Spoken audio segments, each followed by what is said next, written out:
All right. Today we're gonna finish up what we start off last time. Yeah. Listen. There. Go.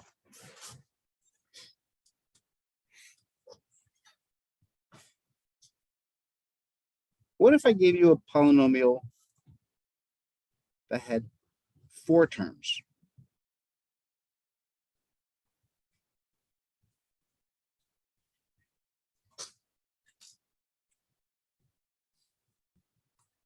X cubed plus 3x squared minus 9x minus 27.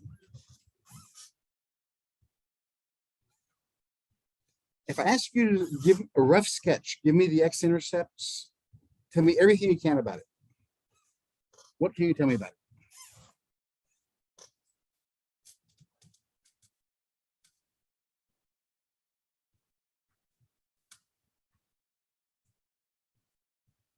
Anything. I mean, what can you tell me about it?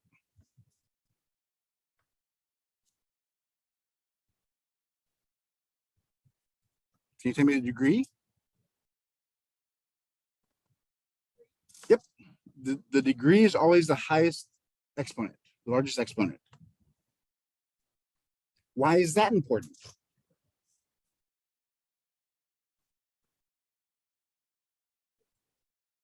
Very good. Exactly. It tells me the shape. If it's a degree 3 equation, what does the shape look like? If it's x cubed. Right. Very good. The end behaviors are like this. One end goes down, one end goes up.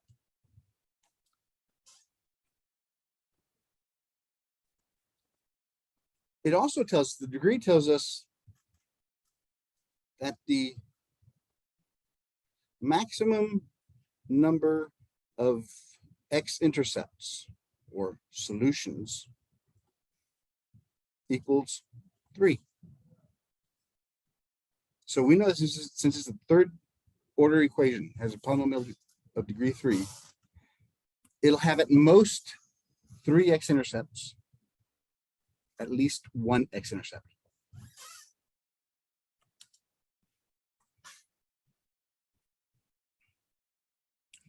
It also tells us the maximum number of what they call turning points,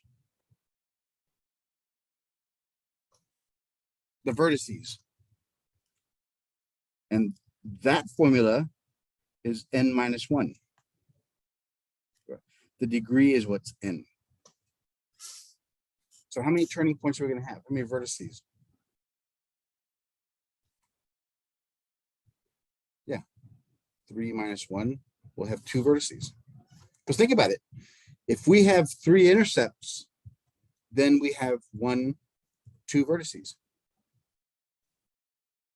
It's always, the number of vertices is always going to be 1 less than the number of intercepts.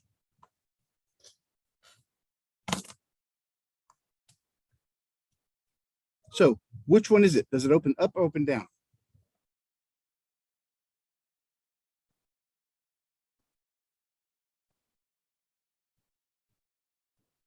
Why?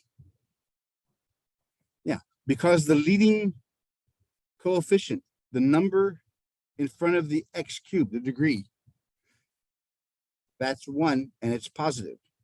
Since it's positive, it's an increasing, meaning as we go to the right, it goes up. So that's not it. It's got to be that one. So we know what the graph looks like already.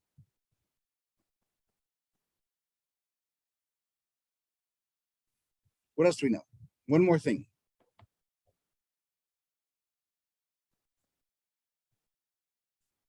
Look at the other end of the equation. Very good. The y-intercept.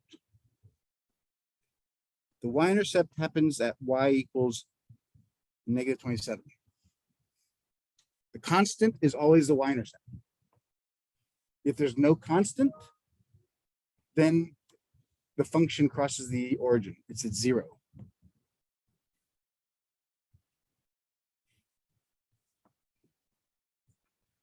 All right, so we know what the equation is going to look like. We know where one point is. So let's go ahead and solve it. Now, since we have 4 terms, we can't use the quadratic formula. We can't use completing the square. We can't really use factoring yet. We use subsets of factoring. We use what's called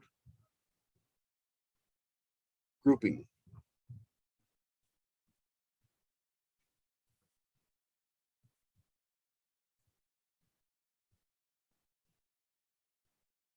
When you have 4 terms,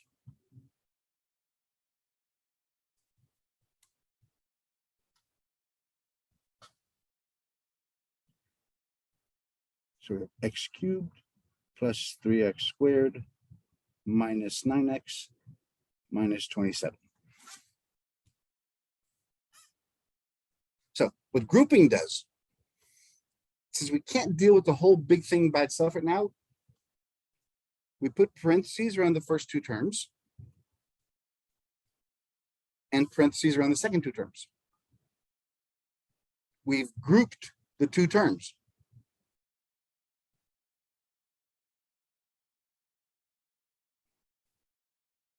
So far, so good. Now, here's the only stipulation. If the middle term has a negative in front of it, include the negative inside the parentheses. If it's a positive, then you don't have to put that inside the parentheses. That's the only stipulation. So now, what can we factor out of the first parentheses?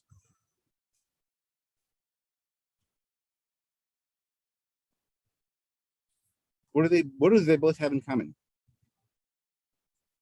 X what? Yeah, they both have 2 x's. So we can take out an x squared. We take out 2 x's.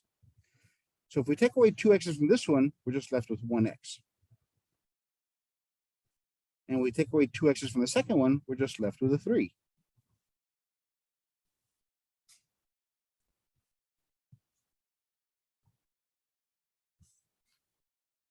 All right, so before you go any further, you can always check yourself. X squared times x is x cubed. X squared times 3 is 3x squared. Okay, we did it correctly. Now the second one. Whenever you have a leading term that has a negative, that negative has to be factored out.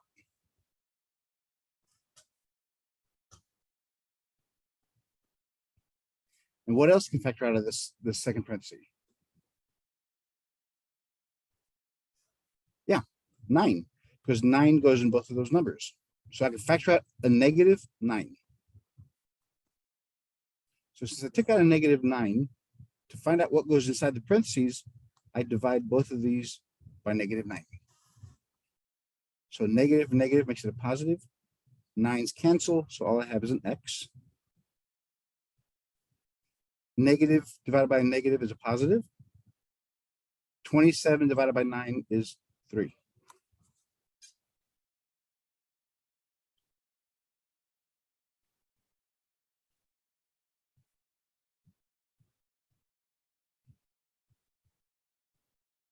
So I started off with 4 terms.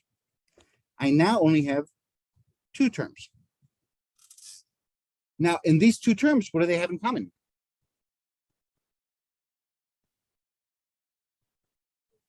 Yeah, they both have an x plus 3. So I factor that out.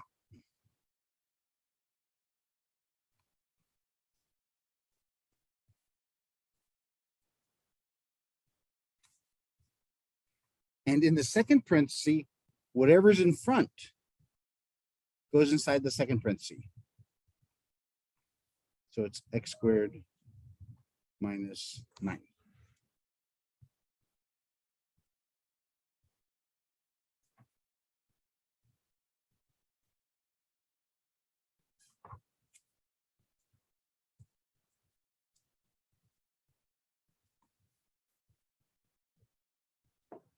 Remember, we're looking for the x-intercepts. So this one's already as far as it can go. It's a linear equation. How about this one? Can we factor this one any further?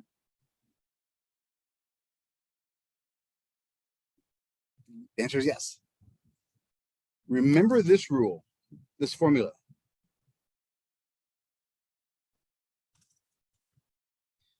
It's called the difference of two squares. If you ever have a difference of two squares, whatever's under the square goes in the first and second spaces. One's plus, one's minus. So is the first one, is that a square? Yes. How about 9? 9 is the same thing as 3 squared.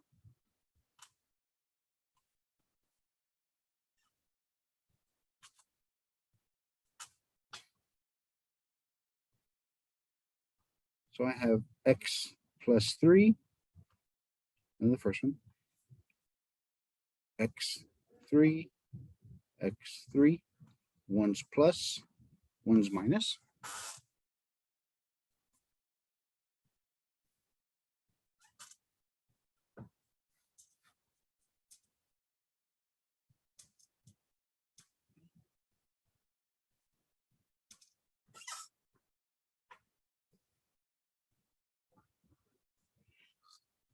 So you notice how both of these are the same.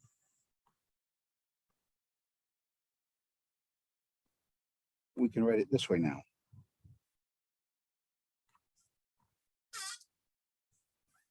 So those are the factors of my P of X.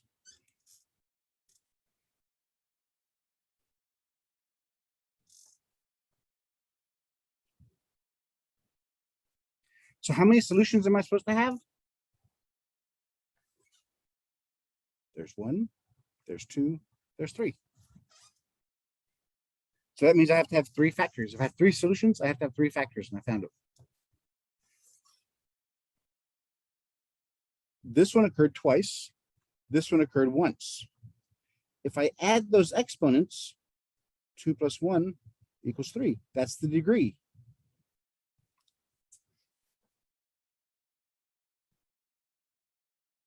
And those exponents are pretty important. They're called multiplicities. These guys are called multiplicity.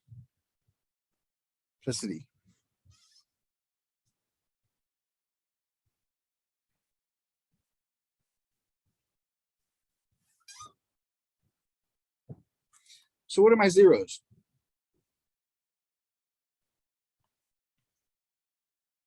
What's the zero of this one?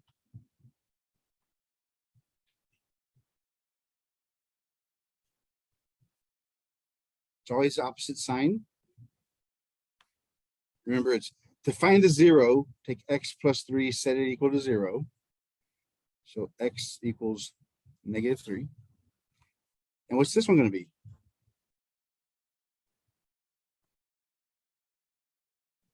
3, yeah.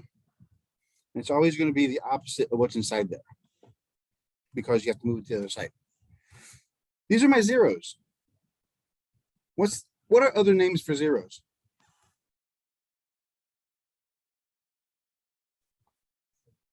Solutions. What else?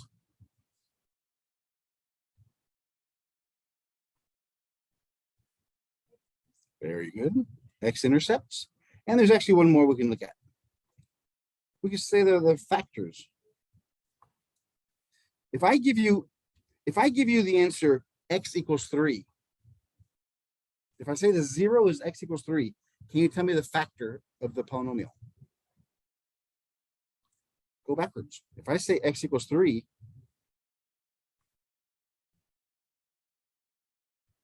I subtract 3. I need to make it a 0.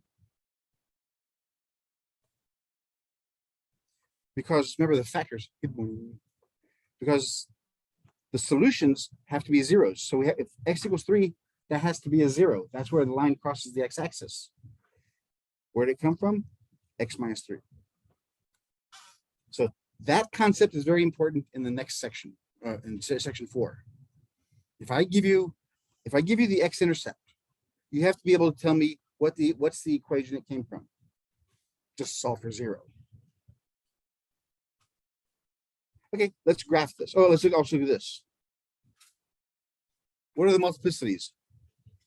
What's the multiplicity of the first one? 2.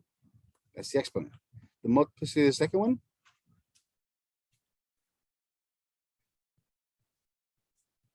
And those are going to be important in a second. Let's graph it now.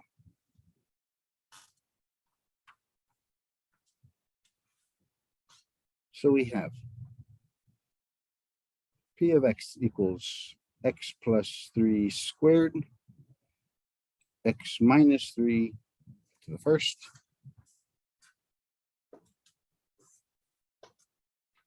We have our zeros at -3 and 3. The multiplicity is 2 and 1.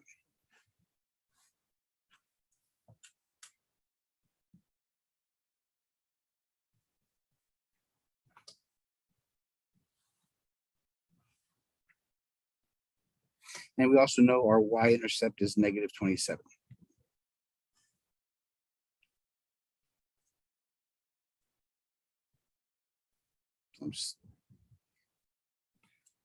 That's a big old break in the graph.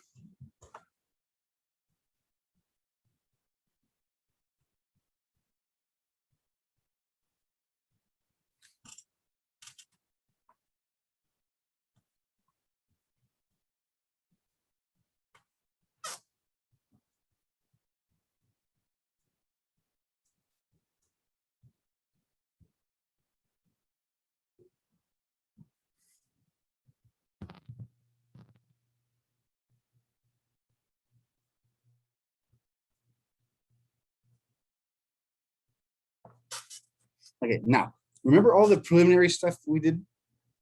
Remember we said the shape of the graph will look like this because it's a cubic equation. It's x cubed and its leading coefficient is positive. Our zeros are at 3 and -3.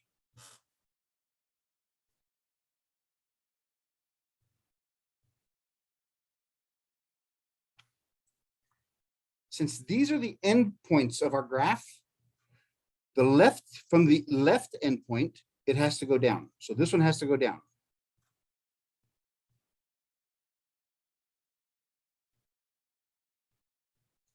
And from the right endpoint, it has to go up.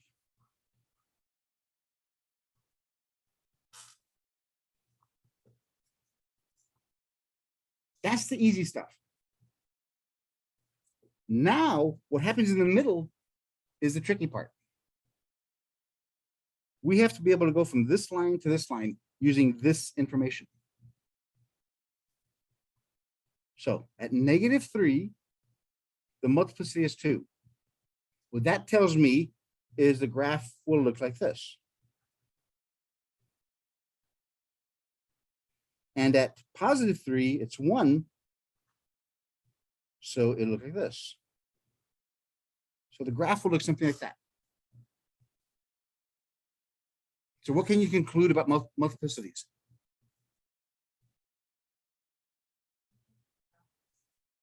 And if it's odd, crosses. That's exactly right. Multiplicity. If it's even, bounces. If it's odd, it crosses the x-axis.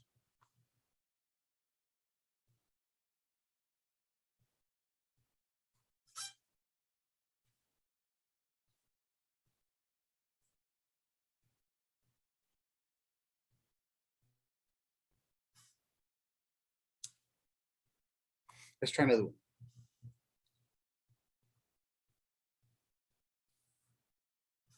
You want to try an easy, medium, or hard? Easy. You see the faces looking at this board. No. Let's do the other equation we had on top. X cubed plus 3x squared minus x minus 3. Sketch the graph there.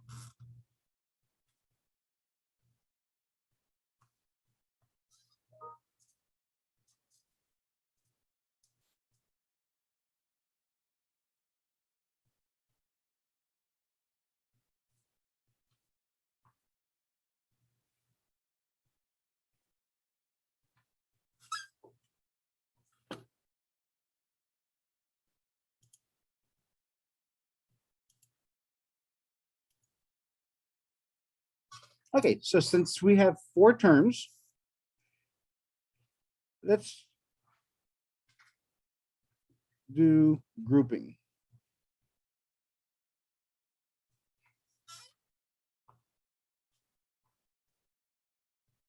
What does the first one have in common? X squared. So take out 2 x's, we have x plus 3. And all the second one has in common, they both have negatives. So if I take out the negative, I change the signs of the numbers inside there. Whenever you factor out a negative, it changes all the signs inside there. But we're missing one thing. What goes there? 1.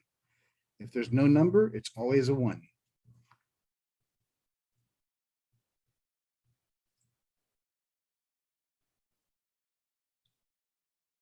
So now we look at these 2 equations. They both have an x plus 3 in common. So in the second parenthesis, what goes in there? Yeah, the coefficients.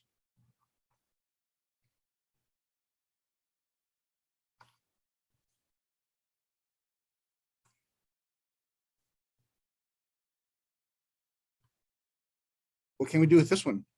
Is it a difference of 2 squares?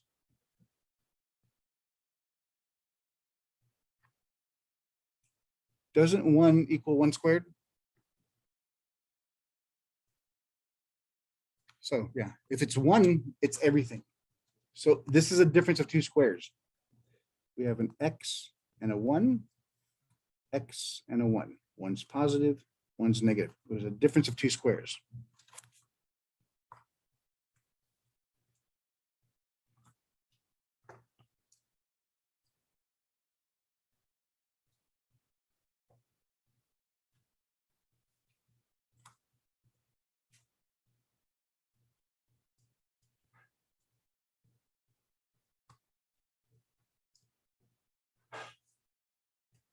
So we notice degree 3, the coefficient in front of x is 1, it's positive, so the graph's gonna be like this.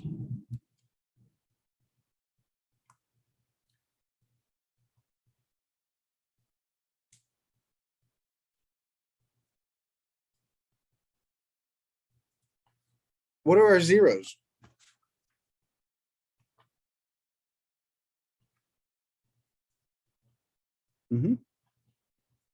Because it's just the opposite of what's inside there. What are their multiplicities? What are their exponents?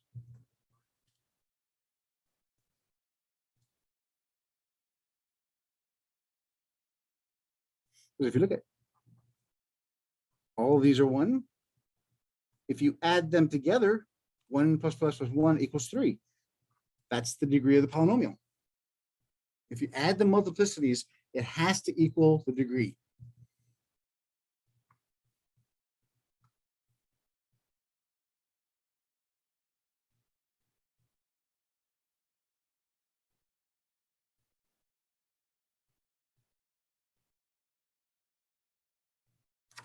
The sum of the multiplicities, the sum of the mults, must equal the degree.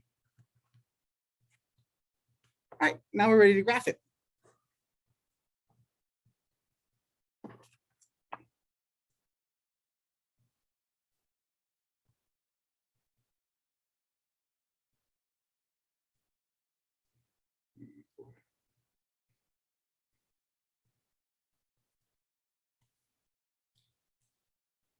So where do we put dots?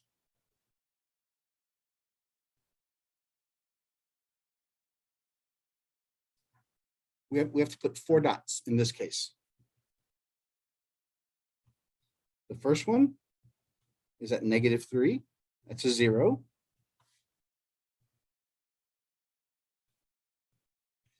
The next one is at -1. That's also a 0. And at +1. That's also a 0. What's the last dot? The y-intercept, exactly, -3.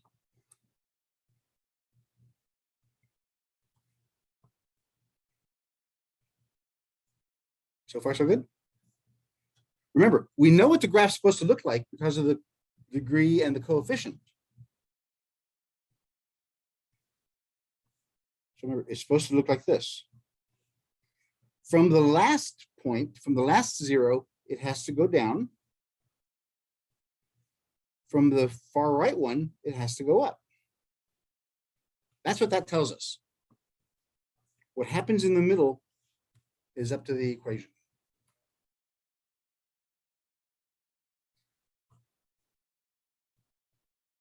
Now, the question I have to ask you is, after -3, going to -1, is it above it or below it? Does it bounce or does it cross? Because the multiplicities are all odd, at each point, the graph crosses.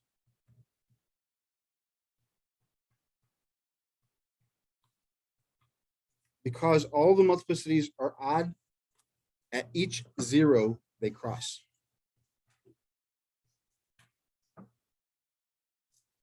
That's the importance of the multiplicities. It helps define the shape of our curve, of our graph, whether it bounces, whether it goes higher or lower.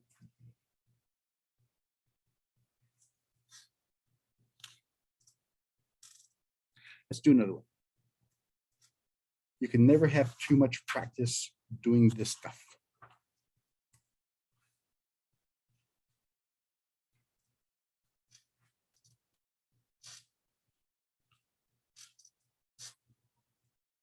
X cubed plus 4x squared plus 8x plus 32. I should also tell you, before you start doing anything, 2 things have to be set up on the equation. It has to be equal to 0, and the exponents have to be decreasing in order, in magnitude. So if it's jumbled around, you put the biggest, then the next, then the next, and the next. So it goes from the highest to the constant.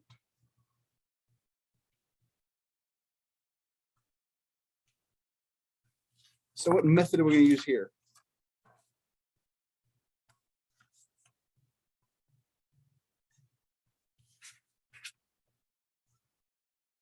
We have 4 terms. What method have we learned? Grouping. So we put parentheses in the first 2.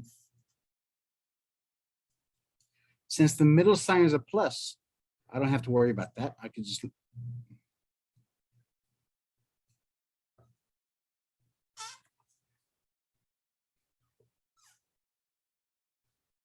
actually, guys, you want to know not a secret, but you know what my Monday afternoon class does? Instead of looking at the board, they log on and go to Zoom through their desktop. So all they do is look at the desk. You'll always have a front row view. If you want to, you can do that. I thought that was pretty ingenious. I thought that they were just farting around during lectures. No, they were all looking at the Zoom lectures right there. So okay, again, since that's a plus, I didn't put it in parentheses. What's my next step? Yeah, factor out what I can. So x squared gives me x plus 4. There's the plus sign. What can I factor out of the second?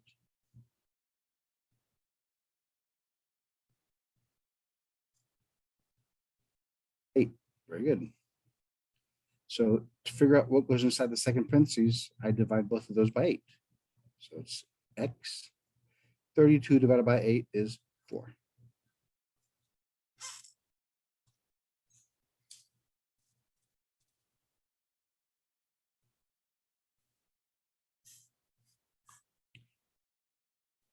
I have 2 terms. Factor out what they have in common. X plus 4.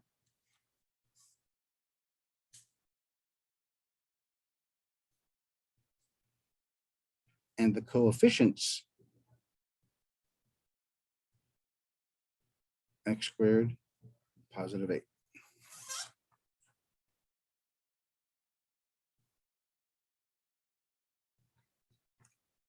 Because once you factor out the x plus 4, That one's gone, and that one's gone. So all you have left is x squared plus 8. That's the second parenthesis.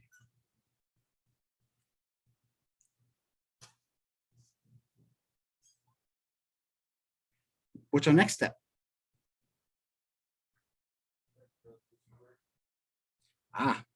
Can we? It's squared. Is this a difference of two squares? Is 8 a perfect square? No. 4 is 2 times 2. 9 is 3 times 3. 8 is a perfect square. And it's a plus. So the way we solve this one, now we look for the x-intercepts. Now we set them equal to 0. Look for the x-intercepts.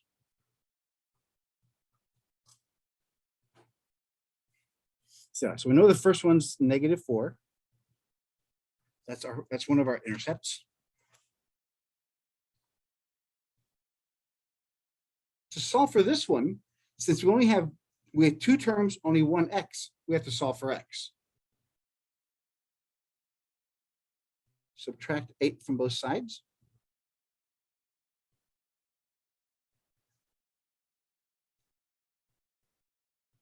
Square root both sides because you have to get rid of the square.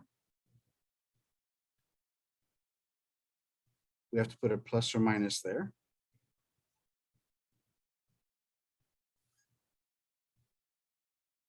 There's a negative inside the square root. We can't have that. So what do we do with it? Very good. The square root of a negative number, -1, is I. So take out this negative, put it in front as an I.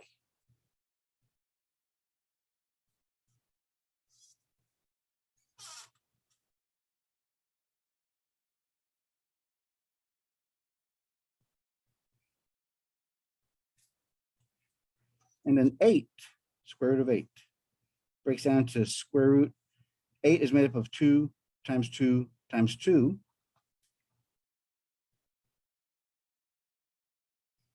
There's a pair of 2s, so they come out in front. So we simplify radical 8 to be 2 radical 2.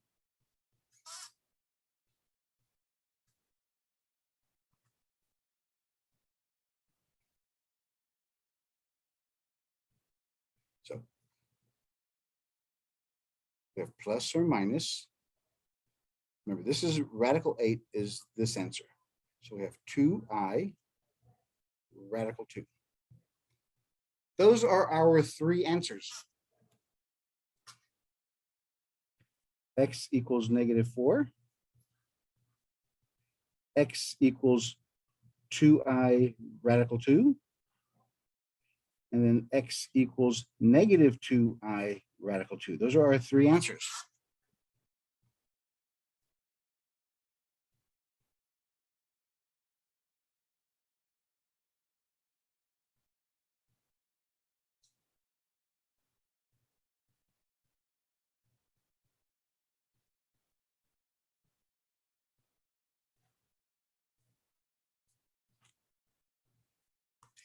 And the multiplicities, since they only happen once, the multiplicities are all 1, since they only happen 1 each.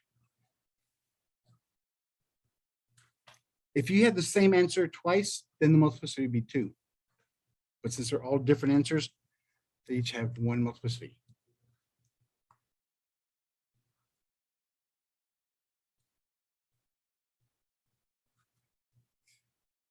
We know the shape because the degree is 3, a is 1, it's 0, so we know the shape is like this. We know the y-intercept is at 32.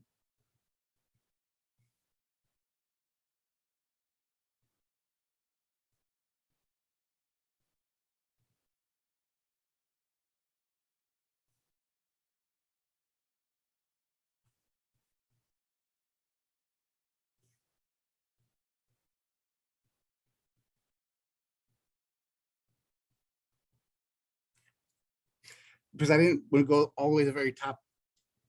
I'm saying my y-axis is crunched down so I can see the 32 point. So let's look at this. At -4, we have an answer.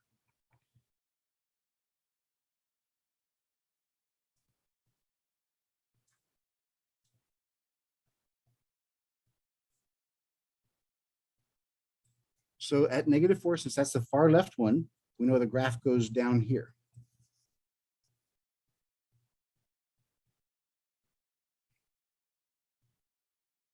Now comes a problem. You can't really graph I. It's imaginary. Which means, since they're imaginary, and here's an important thing. When you have an imaginary, it always comes with a conjugate pair. Remember what conjugates were? X plus, or let's say 2 plus 3i. The conjugate is 2 minus 3i. You have positive 2i, negative 2i.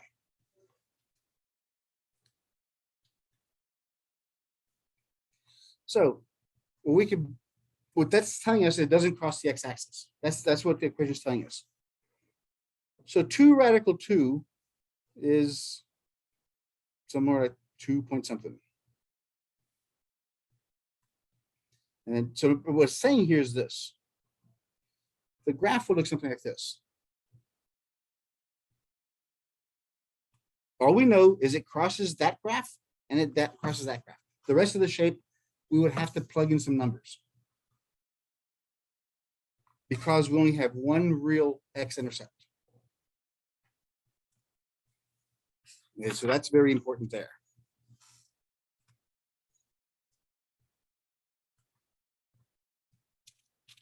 Any questions? That's whenever you have 4 terms. When you ever have 4 terms, first thing you want to do is look to see if you can use grouping. If not, then that's what we're getting to.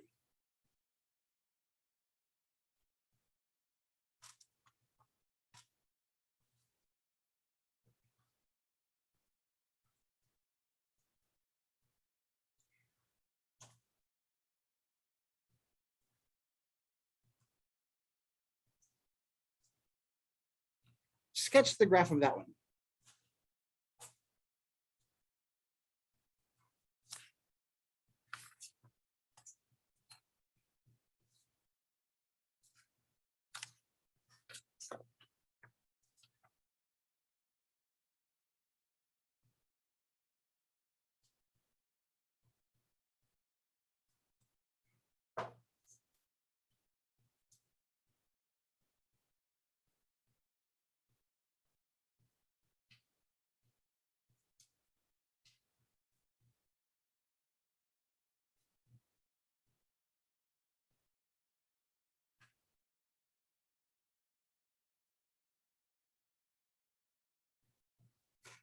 So what are you gonna do first?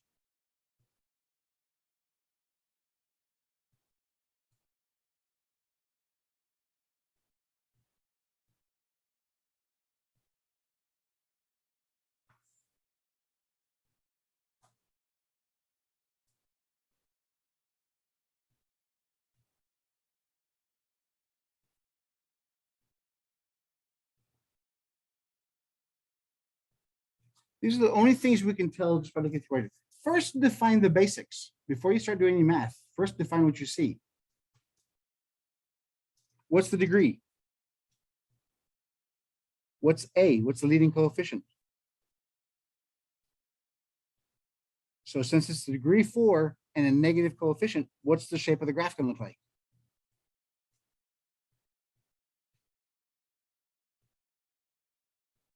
Right? Because it's negative. A degree 4, both ends go the same direction, either up or down. Since it's negative, they both go down.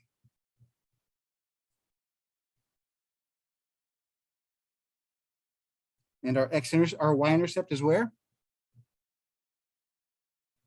0, because there is no constant. Very good. So this means we're going to have 4 answers, 4 x-intercepts. What do you factor out first? The negative first, and then there's this x's. There are 3 x's, right? X cubed. But you have to get rid of the negative first. What we're left with is 2x minus 3.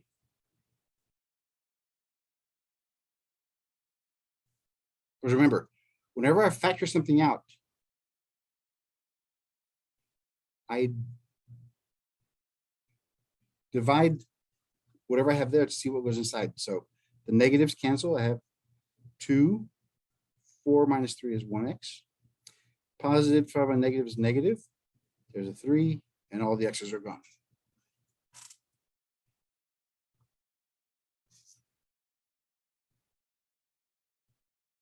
What are my zeros and what are my multiplicities? What's this 0? Negative x cubed equals 0. 2x minus 3 equals 0. Anything that has an x, you set it equal to 0.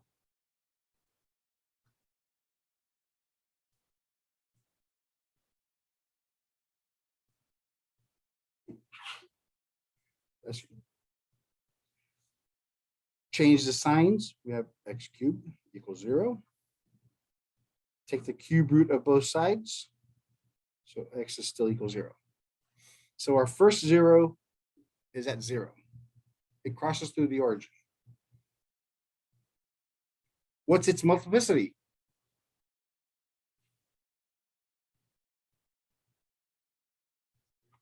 Yeah.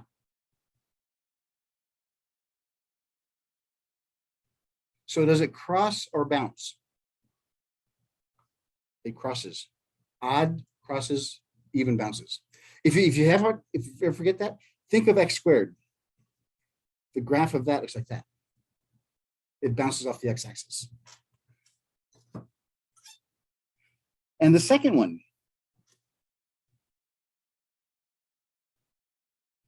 opposite sign is going to be 3 divided by 2. 3 over 2. Or 1 and 1/2.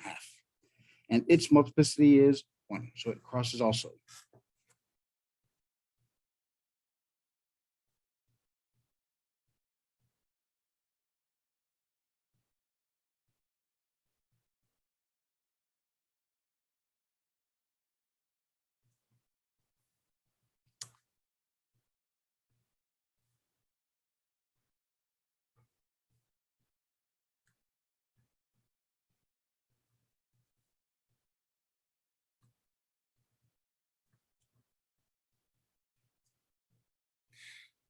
So the only thing we know for sure, the y-intercept is at 0,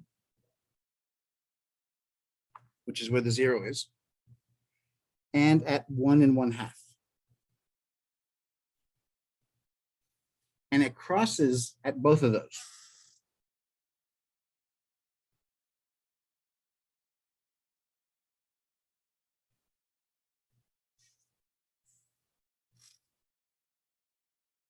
So this is the only thing we know. The graph, it points down from both endpoints. So that one goes down and that one goes down.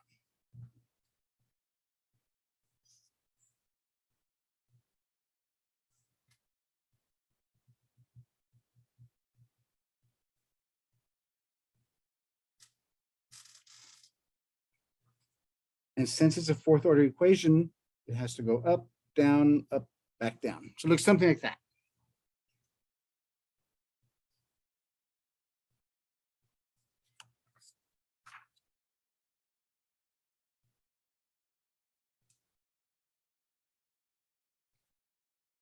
Does it make sense of how we put together these? If you could solve them by using the grouping method, this is how you put it together.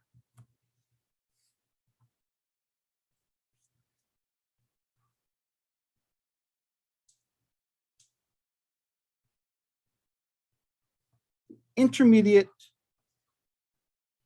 value theorem, or the IVT.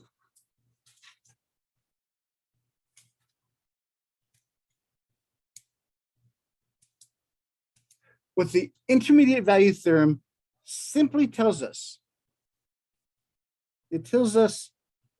if there is an x-intercept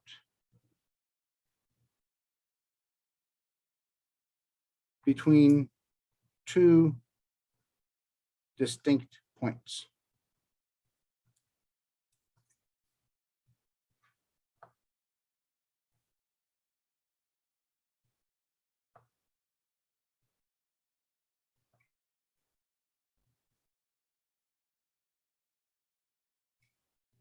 This is how it does it. First off, you have to remember, polynomial functions are continuous. There's no break. The domain of a polynomial function is from negative infinity to positive infinity.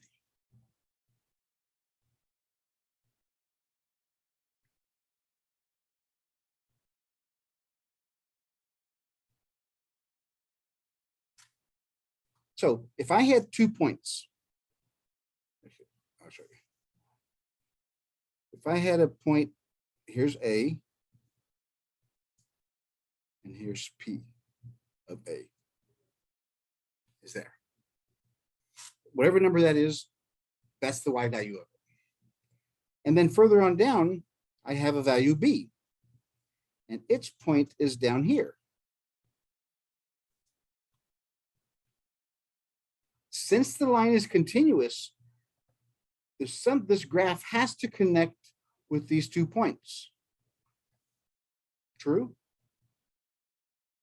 Because remember, it's continuous. There's no break in it. So what it tells us is this. If I have 2 points, A and B, there is a value C between theirs. There's a value C between there where the function equals 0.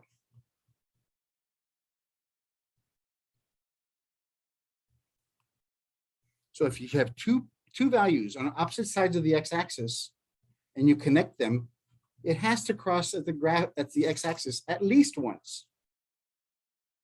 That's all it tells us.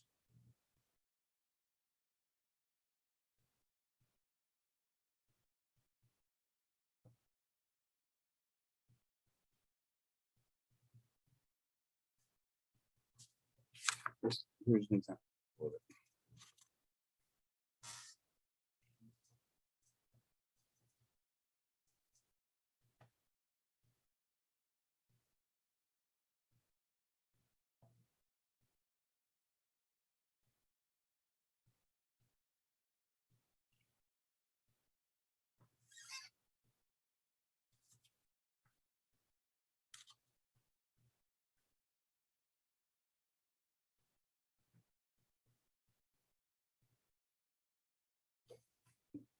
This is what it means. Here's an example of it. Given you the polynomial x cubed plus x squared minus 6 at A is -4 and B is -2. These are the x values. Can we conclude that there's an x-intercept between those 2 points?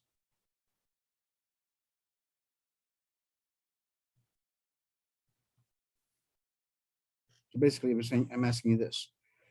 A is -4. B is -2.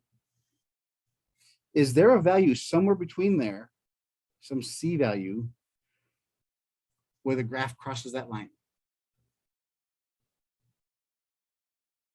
The only way we can be sure is if the end result of these have different signs.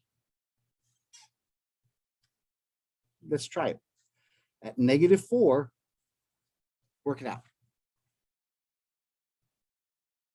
-4 cubed, -4 squared. Oh, that's 6x, I'm sorry. Minus 6 times -4.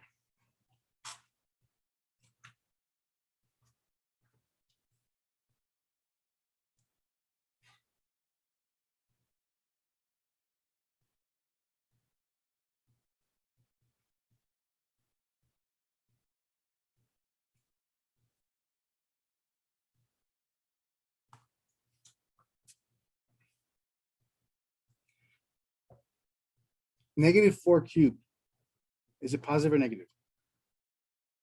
If it's cubed, it's negative. So negative cubed is negative. 4 cubed is 64. Negative squared is positive. So negative times negative is positive. 4 squared is 16.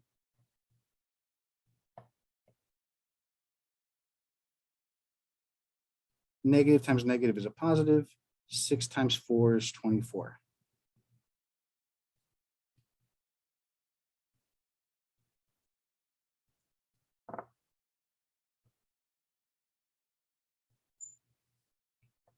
I'll go ahead and add these first. 16 plus 24 is 40.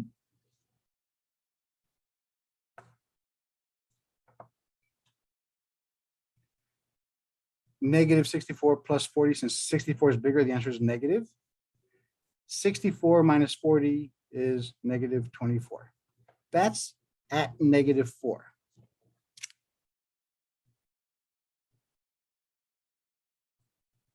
Do the same thing at P at -2, at B.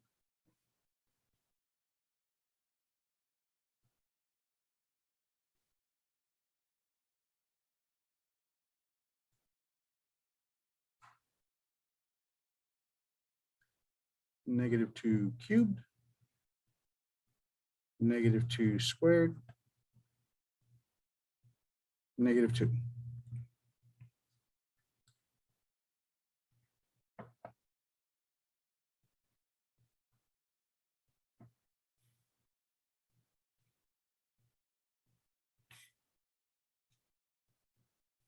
If you have a negative cubed, it's going to be negative. 2 cubed is 8. Negative squared is positive, so it stays positive. 2 squared is 4. Negative and negative is a positive. 6 times 2 is 12.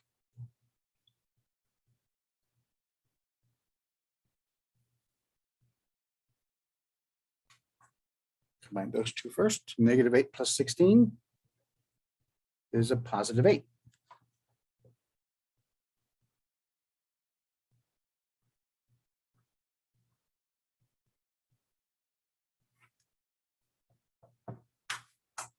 So you see that both of these answers have different signs. So what can we conclude? Is there an x-intercept between there? Yeah. We conclude there is at least one x-intercept between -4 and -2.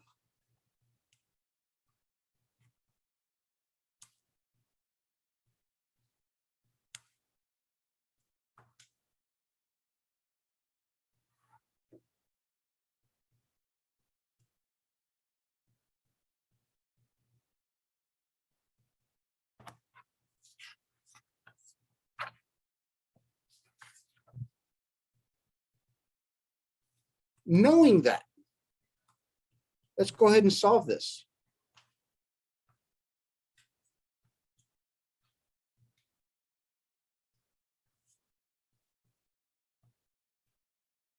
Factor that one out.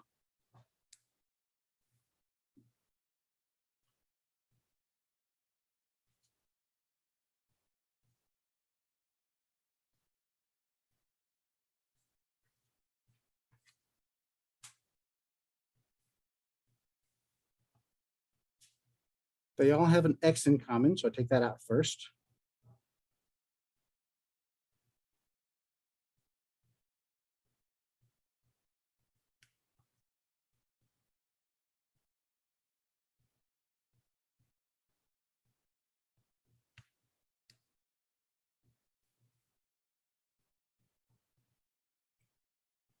So we can factor out inside the parentheses here. So it's x and x.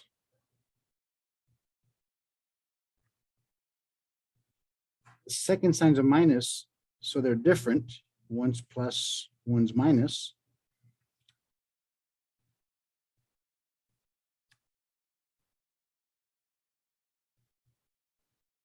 Now we can figure out what times what equals 6. When we subtract them, it equals 1. Yeah, 3 times 2, 3 minus 2. And since the first sign's plus, the 3 gets the plus.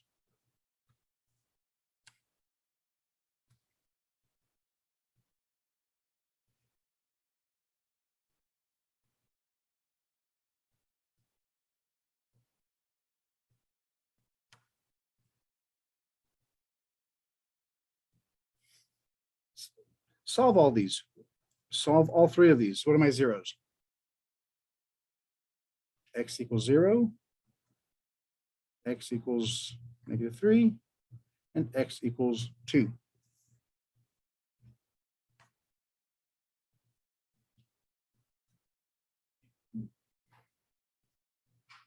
So look at this one.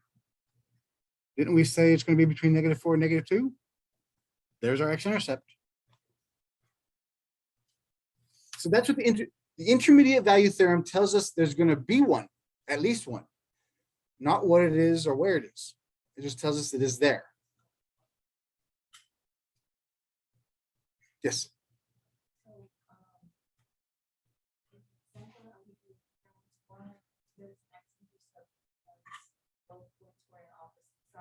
Right. But so does the intermediate value theorem, it doesn't apply if both signs are Perfect.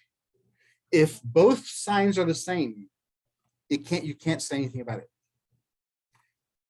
The reason that's interesting, you're absolutely correct. Let me see. I had one worked for y'all. This one. Well, I'll use this one. X squared plus 5x plus 6. They say A equals 0 and B equals 4.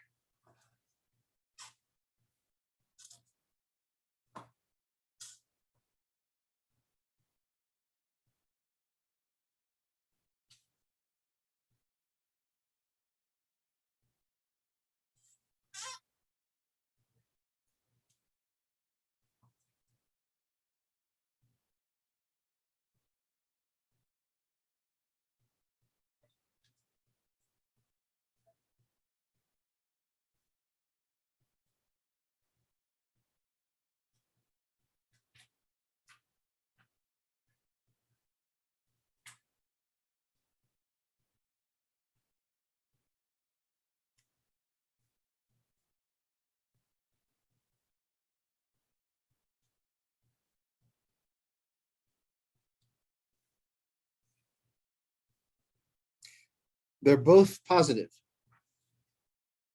So we cannot conclude anything for sure.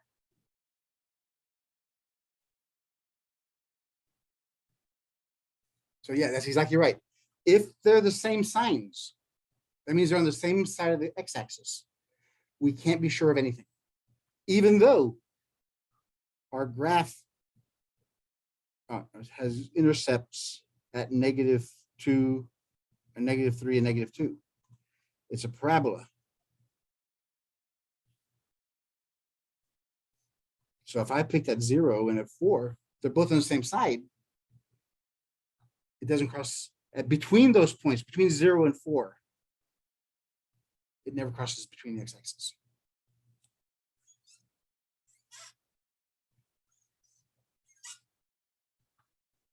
Or if I had x squared minus 2. At x, A equals -1 and B equals 1.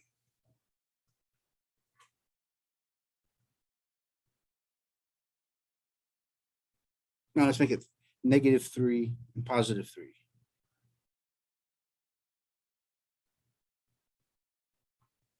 -3 squared is 9. 9 minus 2 is 7. +3.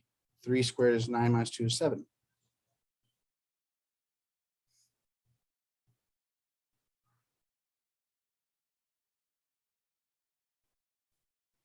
So it's down 2, square root of 2, negative square root of 2, 2. So if you have the same answer, same signs, you can't conclude anything. You have to try another method. Very good observation.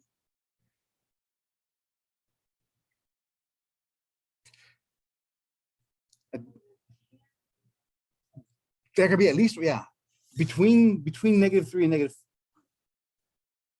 and 3. I mean, it can have a million of them. But as I said, at least one. It can be there, but we can't be sure. So don't bet the farm on it.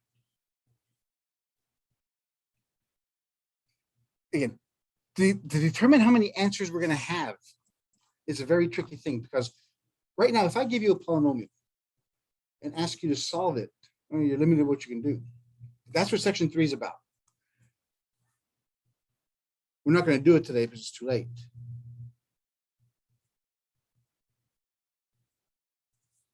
Polynomial division. When we divide two polynomials, we're going to find out this. If the remainder equals 0, or if we have one polynomial divided by another polynomial, if the remainder is 0, then we know that Q of X is a factor of P of X.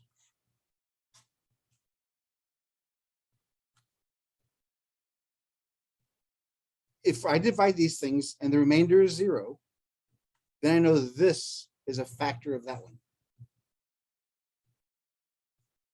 And that's where we break. Once we learn that, that's when we break any big equation.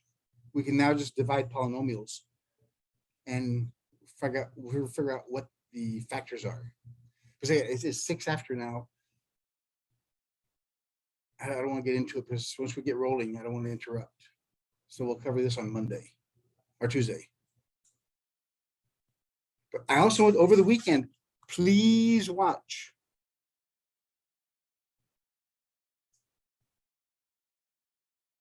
section 3 and 4 videos that I sent out. I sent out 3. I'm gonna send out 4 today. I have 4, 5, and 6 finished. I just have to upload them and clean them up. Because that's the way we're gonna do it from here on out. I'm gonna have you guys watch the videos, and then we'll discuss it in class. Because right now it's the first time you see this stuff, and wow, it could be too much for you. But if you watch it first, then you have a whole series of questions. How did you get this? Why did you do this? That's the important part. That's what we discuss during class. So your homework is to watch the videos and try to do the homework as you're doing it. Because I sent you the lecture homework as well as the solution videos. So please do that. All right, any questions? No questions? I guarantee you though, once we finish chapter 4, it gets a lot easier. Chapter 4 is the bear. It takes us it has the most moving parts.